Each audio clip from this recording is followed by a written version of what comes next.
সবাইকে নিউজ 24 চ্যানেলের পক্ষ থেকে স্বাগত। সাবস্ক্রাইব করে আমাদের সাথে থাকুন।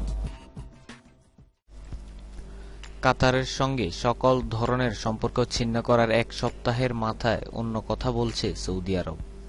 দেশটির পররাষ্ট্রমন্ত্রীর দাবি, সৌদির আকাশ এবং স্থলপথ ব্যবহারে নিষেধাজ্ঞা দেয়া হয়েছে।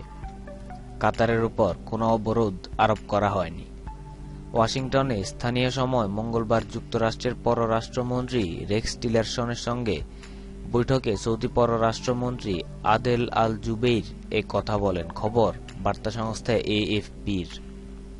চলতি মাসের শুরুর দিকে কাতারের সঙ্গে কূটনৈতিক সম্পর্ক ছিন্ন করে সৌদি আরব, বাহরাইন, ইয়েমেন, মিশর, লিবিয়া, সংযুক্ত আরব আমিরাত ও মালদ্বীপ। কাতারের বিরুদ্ধে সন্ত্রাসবাদের সঙ্গে জড়িত থাকার অভিযোগ আনে এইসব দেশ। কাতার পারস্য উপসাগরের একটি দেশ। এর দক্ষিণে সৌদি আরব ও পশ্চিমে দ্বীপরাষ্ট্র বাহরাইন অবস্থিত। সৌদি পররাষ্ট্রমন্ত্রী আল জুবেইর বলেন, কাতারের উপর কোনো অবরোধ আরোপ করা হয়নি। কাতার মুক্ত, বন্দরগুলো উন্মুক্ত, বিমানবন্দরও খোলা। আল জুবেইর বলেন, আমরা যেটা করেছি তা হচ্ছে আমাদের আকাশপথ ব্যবহারে বাধা দিয়েছি। এটা আমাদের সার্বভৌম অধিকার।